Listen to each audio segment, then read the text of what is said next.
मध्य प्रदेश और छत्तीसगढ़ में कल से बोर्ड की परीक्षाएं शुरू हो रही हैं। इसके लिए जहां शिक्षा विभाग ने सभी तैयारियां पूरी कर ली हैं, तो वहीं छात्र भी इस इम्तिहान के लिए तैयार नजर आ रहे हैं।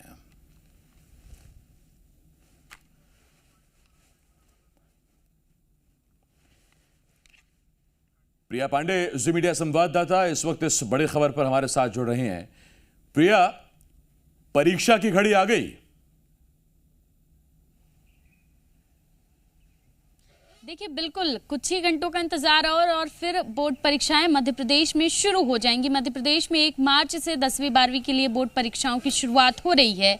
1 मार्च को आसिफ पहला दिन रहेगा। 10वीं की हिंदी की परीक्षाएं आयोजित की गई हैं। लाखों की संख्या में बच्चे अंतिम तैयारियां रिवीजन कर रहे होंगे और यही कोशिश होगी कि अच्छे से अच्छी परीक्षा दी जाए, क्योंकि 2 से 3 साल कोविड में बीत गया और उसके बाद अब इस बार पूरी कक्षाएं ऑफलाइन लगी हैं और पढ़ाई पूरी ऑफलाइन हुई है, तो परीक्षाएं भी ऑफलाइन हो रही हैं और यही वजह है कि बच्चे जमखम से तैयारियों में लगे हैं। अगर संख्या की बात की जाए तो 9,65,000 के आसपास 10वीं के बच्चे हैं, छात्र हैं, विद्यार्थी हैं जो परीक्षा दिलाएंगे। वहीं 12वीं की अगर बात की जाए, 12th की बात की जाए, तो इनकी संख्या लगभग 8 लाख के आसपास, 8.5 लाख के आसपास है। और इसके अलावा अगर केंद्रों की बात की जाए तो 10th के लिए 3800 से ज्यादा केंद्र तैयार किए गए हैं, 12th के लिए 3600 से ज्यादा केंद्र तैयार किए गए हैं। लेकिन इन सब में महत्वपूर्ण है लगभग वो 500 केंद्र जो संवेदनशील और अति संवेदनशील केंद्रों की श्रेणी में रखे गए हैं।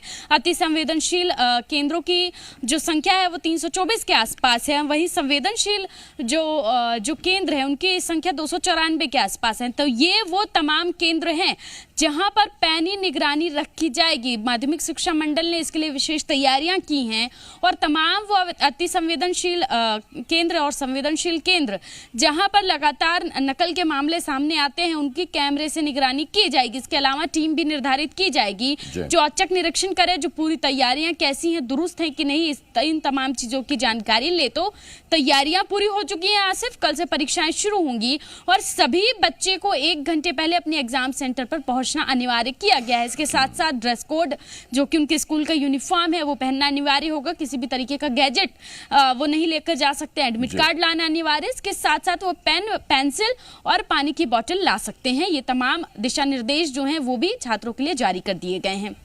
प्रिया, आपने हमारी 10वीं और 12वीं की याद दिला दी। तनाव तो रहता ही था, बच्चों को भी इस वक्त तनाव होगा। मैं आपसे एक सवाल ये भी जानना चाहता हूँ प्रिया, आपने बताया कि अति संवेदनशील कितने सेंटर्स हैं, संवेदनशील कितने सेंटर्स हैं, लेकिन हर सेंटर अपने आप में संवेदनशील होता है क्योंकि पूरी सतर्कता बरती जाती है। तो जिन बच्चों ने पढ़ाई की है, अच्छी बात, जो इस वक्त वो छोटी छोटी अगर राइटिंग में कुछ लिख रहे हैं तो उनके लिए कोई संदेश आया है क्या बोर्ड की तरफ से कि चीटिंग नहीं करनी बिल्कुल भी?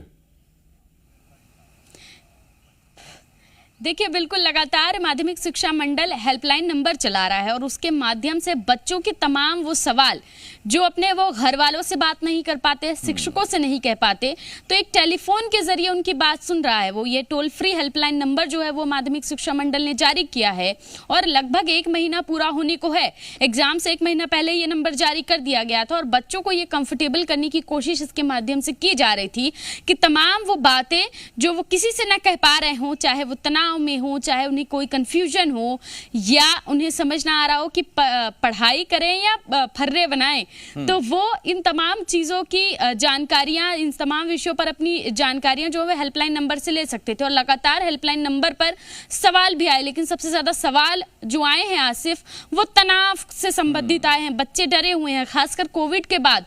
वो बच्चे जिन्होंने कभी बोर्ड एग्जाम दिया नहीं है, खास करके 10वीं के बच्चे, 2 साल 3 साल उन्होंने घर पर रहकर पढ़ाई की, उसके बाद एकाएक स्कूल आना उनके लिए रूटीन के लिए बेहद नया था और अब सीधे सीधे बोर्ड परीक्षाएं।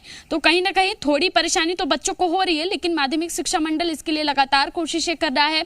इसके साथ साथ परिजनों की भी ये जिम्मेदारी है कि वो अपने बच्चों को कंफर्टेबल करें। अगर उनके बच्चे उन्हें थोड़े भी परेशान दिख रहे हैं तो उनसे बातचीत करें और उन्हें ये समझाएं कि कुछ नंबर भविष्य नहीं बदल सकते हैं और वो पढ़ाई जरूर करें, क्योंकि पढ़ाई करना बेहद जरूरी है, लेकिन तनाव में न रहें और जितने मन से फ्री होकर परीक्षा देने जाएंगे, परीक्षा उतना बेहतर होगा, परिणाम उतना बेहतर होगा।